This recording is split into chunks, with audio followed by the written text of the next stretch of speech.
স্বচ্ছ একটু সুস্থ হতেই শুরু হলো তার বলদময় কাঙ্কারখানা। সকাল সকাল উঠে ঘরময় পায়চারি করে সে গুগলে সার্চ দিয়েছে কিভাবে মেয়েদের মন জয় করা যায়। অতঃপর বিভিন্ন সোর্স খোঁজাখুঁজি করে সে উপহার দেওয়া এবং বউয়ের প্রশংসা করার সিদ্ধান্ত নিল। কিন্তু এখানেও বিপত্তি। কি উপহার দিবে এসব নিয়ে ভাবতে ভাবতেই রাহাকে পেল। তারপর রাহাকে নিয়ে বের হয়ে সারা বিকেল ঘুরঘুর করে রাতে ফিরল স্বচ্ছরা। সোহা যখন দরজা খুলল এমনভাবে চাইল যেন স্বচ্ছকে গিলে খাবে।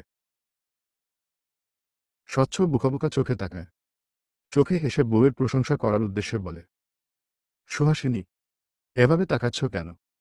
রেগে তাকালে তোমায় সুন্দর লাগে। প্রেমে পড়ে যাই।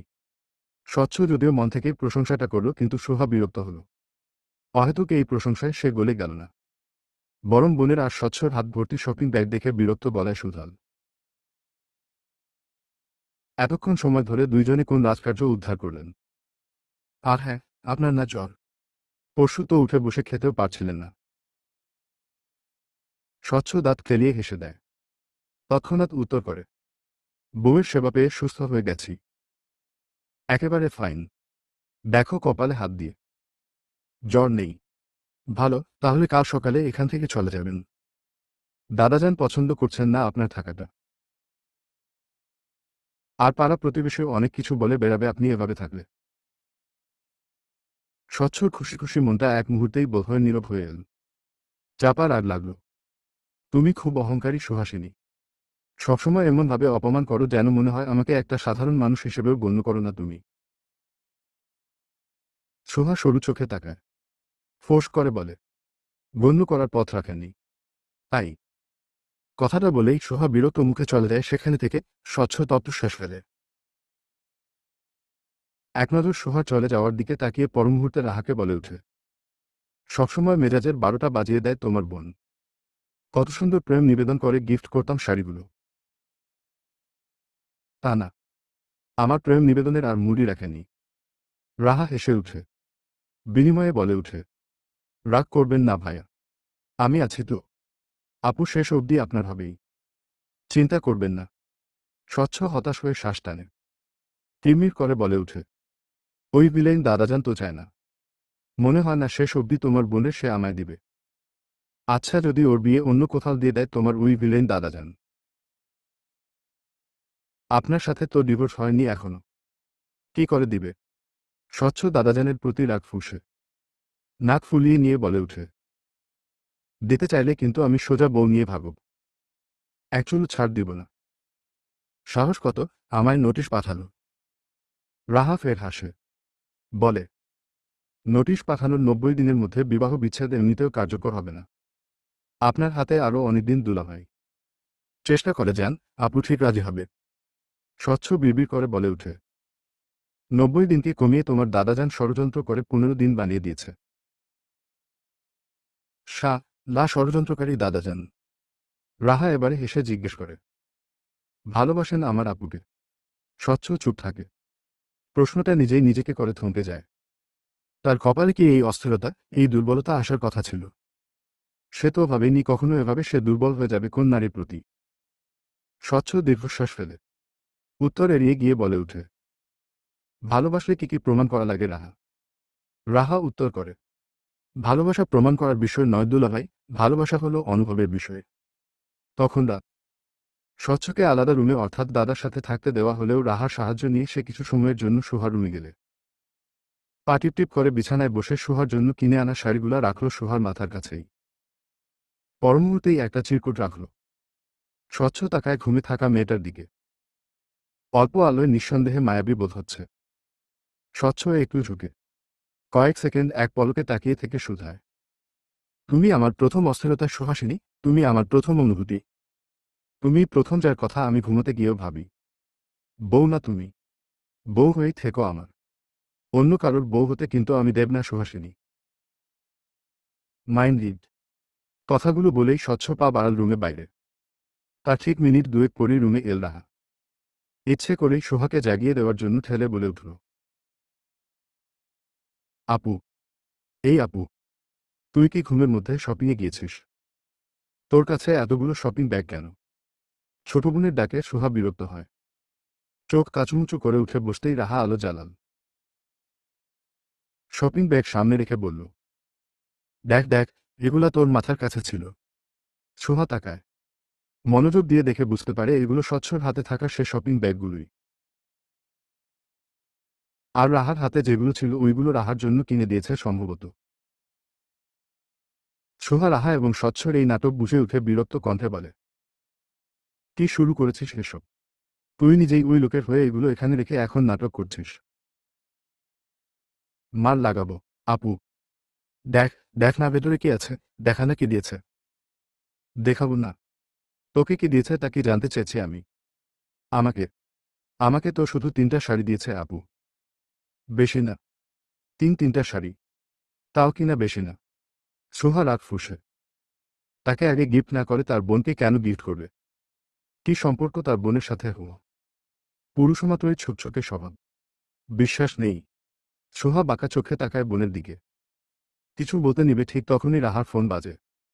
রাহা যেন বিরক্ত হয়।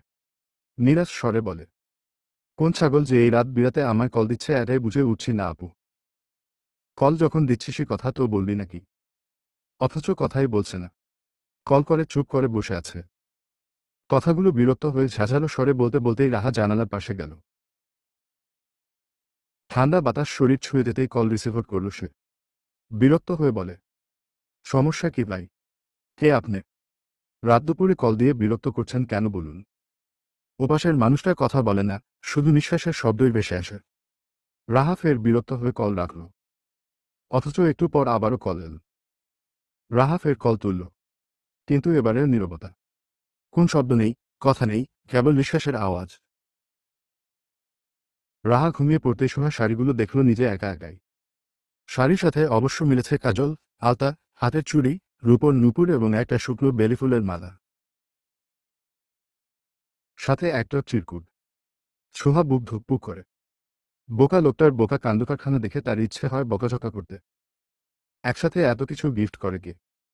যেন মনে হচ্ছে বিয়ের কেনাকাটা করেছে সে। সোহা মনে মনে হালকা হাসেও। চিরকুট মেলে পড়া শুরু করে।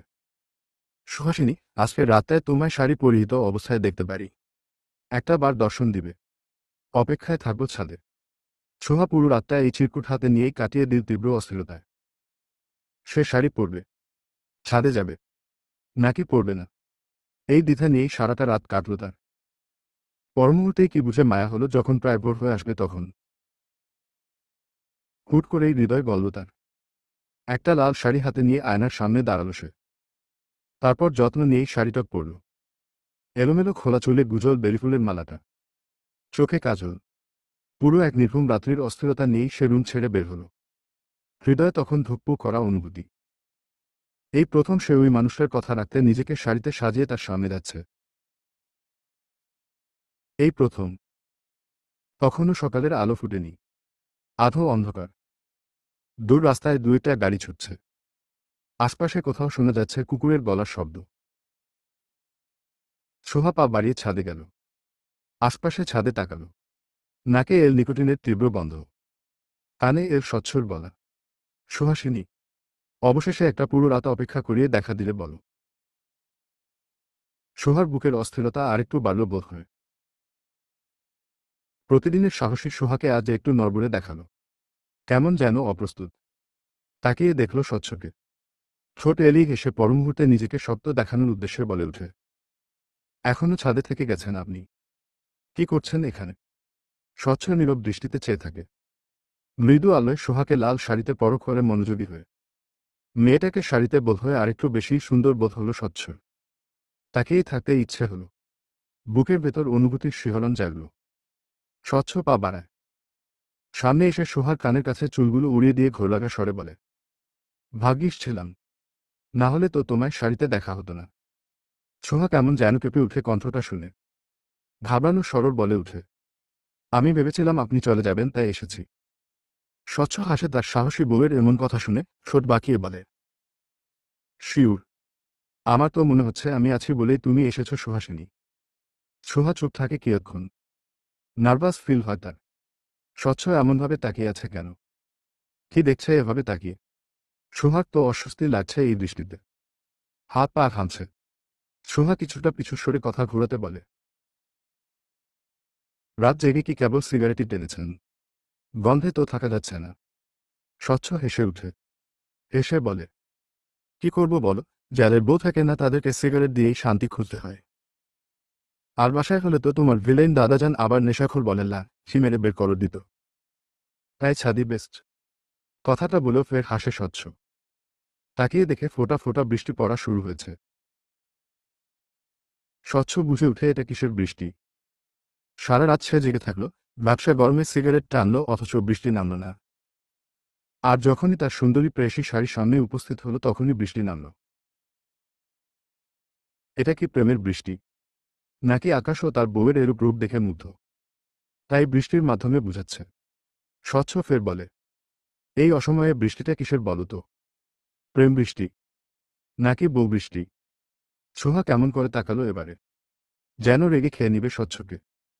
স্বচ্ছ তা দেখে হাসে। কিঞ্চিত ঝুঁকে গিয়ে সোহার কপালে আলতো করে ঠোঁট ছোঁয়ালছে। বিড়বিড় স্বরে বলে, এভাবে রেগে চাইবে না। কলিজা কেমন করো আমার। মন বলে এই রাগী মুখটা দেখার জন্য হলেও মেয়েটাকে ধরে বেঁধে জীবনে রেখে দেওয়া উচিত। আমি আবার খুব ভালো নই, জেদি মানুষ ছোট থেকে। জেদ ছাপড়ে জোরজবরদস্তি করেই তোমাকে নিয়ে চলে যাব, নিজের করে রেখে দিব। আর এখন তো আরো নিশ্চিত যে তোমার মনে আমার জন্য এইটুকু হলেও অনুভূতি আছে সুহাসিনী। নয়তো শাড়ি পরে এখানে আসতে না তো।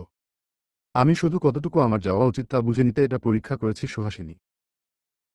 Now I got my answer. কথাগুলো এক টানে বলেই স্বচ্ছ পা বাড়ায়, ঠোঁট গোল করে শীষ বাড়ায়। দুপুর 12টা। দাদাজান কার সাথে যেন ঘণ্টাখানিক আলাপ জুড়েছে। আলোচনার বিষয়বস্তু হল সুহা। সুহাকে কোন পরিবারের পুত্রবধূ করা নিয়েই কথা বলা হচ্ছে। তাও স্বচ্ছকে শুনিয়েই। স্বচ্ছ ধৈর্যসহিত এতক্ষণ কথাগুলো শুনলেও এক পর্যায়ে উঠে দাঁড়ায়। হেঁটে গিয়ে পকেট হাত গুটিয়ে একদম সোজা হয়ে দাঁড়ালো সুহার সামনে। সুন্দর করেই বলল, 5 মিনিট সময় আছে। তোমাকে নিচে যেতে বলেছে সুহাসিনী। এটা কিন্তু তোমার দাদাজানই বলেছে। সুতরাং 5 মিনিটেই তৈরি হয়ে নাও, নয়তো দাদাজান রাগ করে বসবে আবার। সুহার বিশ্বাস হলো না যেন। কেমন করে তাকালো। দুপা বাড়িয়ে দাদাজানের কাছে যেতে নিতেই স্বচ্ছ হাত আটকে দাঁড়ায়। ইশারায় রাহাকে কিছু বুঝাতে রাহাও বলে উঠল, আরে হ্যাঁ, দাদা তো মাত্রই আমাকে যেতে বলল। চল, চল, নিচে চল। দুজনকেও যেতে বলেছে। স্বচ্ছ হাসে। সুহার সন্দেহ দূর করতে বলে উঠে, বিশ্বাস হচ্ছে না। বললাম তো দাদাজান বলেছে। দাদাজান গাড়ি আনতে গেছে। তোমাকে নিয়ে বেরোবেন তো। দেরি হলে কিন্তু রেগে যাবে। সোহা জানে দাদাজান দেরি করা পছন্দ করে না, কিন্তু তবুও খটকা লাগে তার। উপায় না পেয়ে সে নিচে গিয়ে দাঁড়ায়। স্বচ্ছ তখন হাসে। দাদাজানের কাছে গিয়ে বলে, হেই ভিলেন দাদাজান, কথা ছিল 15 দিন। আমি কিন্তু 3 দিনের মধ্যেই আপনার নাতনির মতামত পেয়ে গিয়েছি। কিভাবে পেয়েছি তা বলবো না। এখন কথা হচ্ছে এই যে আমার চোখের সামনেই আমার বউকে পাচার করার ষড়যন্ত্র চলছে, এসব আমি সহ্য করব? মোটেও না।